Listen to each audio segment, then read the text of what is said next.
mehroblarda janjal, masjidlarda to'polon. Shuncha g'am tashvish, ummat halokatga yetyapmiz, hali ham nafs tahorat haqida bahslashyapmiz. Bir-birimizni usan deb yotibmiz. Alloh azza va jalla oldiga borganda nima deymiz? Sen jahannamga eding desa nima deymiz? Sen jannatga qilmaganman, jahannamga eding desa nima deymiz? Qo'limizda vasiqa yo'q birortamiz jannatiysan deb. Rasululloh o'lib ketdilar-ku jannatiy degan bashoratni beradigan.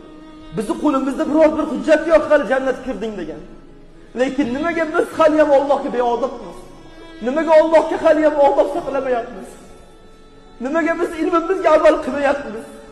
O'lib ketyapti hamma. Ertaga Allohning oldiga borganda, men seni birorta amalingni qabul qilmaganman desa nima qilamiz? Biz uni jahannamiy degan odamimiz jannatga ketib qolsa nima qilamiz? Qanchalik hokisor bo'lsa, keyin Alloh azza va jalla darajani ko'taradi, ungacha ko'tarmaydi. Ungacha hasadgina adovatda o'lib ketamiz. Ungacha hasadda o'lib ketamiz. Ilm, aqllar bir-biriga hasad qilyapti. Alloh saqlasin, qiyomatda nima deb javob beramiz? Bu din bizni otamizdan qolgan emas, Allohning dini bu. Qanchasi ilmga xizmat qilgan bo'lsa, Alloh uni oliy qilgan. Alloh dinni oliy qila olmagan birortasi.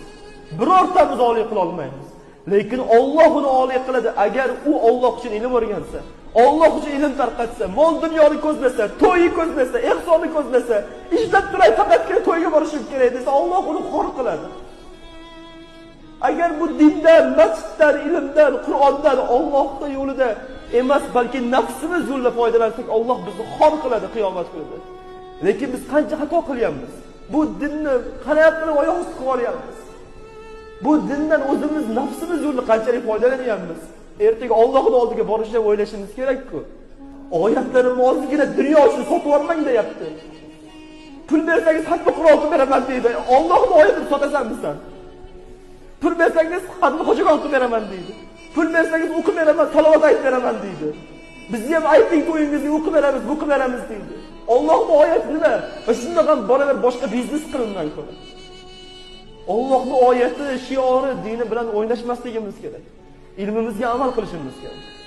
Amal qilsakkina keyin Alloh azza va jalla bizga oxiratda daraja beradi. Agar faqat dunyoyimizni ko'rsasak, shu dunyoyimizga Alloh taolo bizni botirib qo'yadi, chiqolmay qolamiz.